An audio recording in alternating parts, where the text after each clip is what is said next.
ဓမ္မရာဇဝင်ဒုတိယဆောင်မှာဖတ်ရှုခြင်းထာဝရဘုရားသည်တက်တာတော်ကြောင့်ဩဘာဒေဇုံနှင့်ဒု၌ရှိသမျှကိုကောင်းကြီးပေးတော်မူကြောင်းကို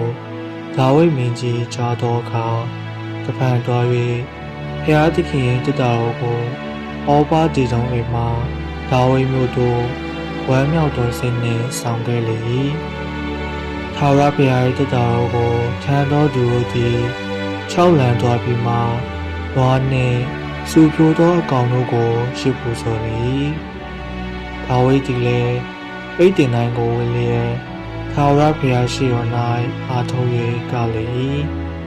ထို့သောဒါဝိဒ်နှင့်ဣသရေလမျိုးသားပေါင်းတို့သည်ကြွေးကြော်လျက်တဘိုးမှုတ်လျက်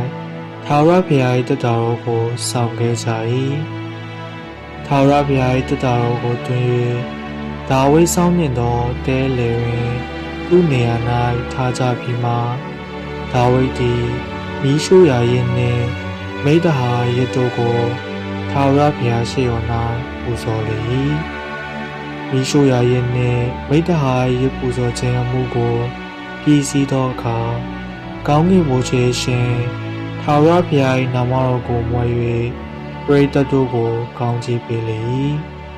ဣသရေလပရိသတ်ယောက်ျားမိန်းမအပေါင်းတို့အားမုတ်တပြားအမဲသားတစ်တဲ့စပစ်တီးပင်တပြားစီဝေငှပြီးမှလူအပေါင်းတို့သည်မိမိတို့နေရာသို့ပြန်သွားကြ၏ဖျားသခင်နှုတ်ကပတ်တော်မူသည်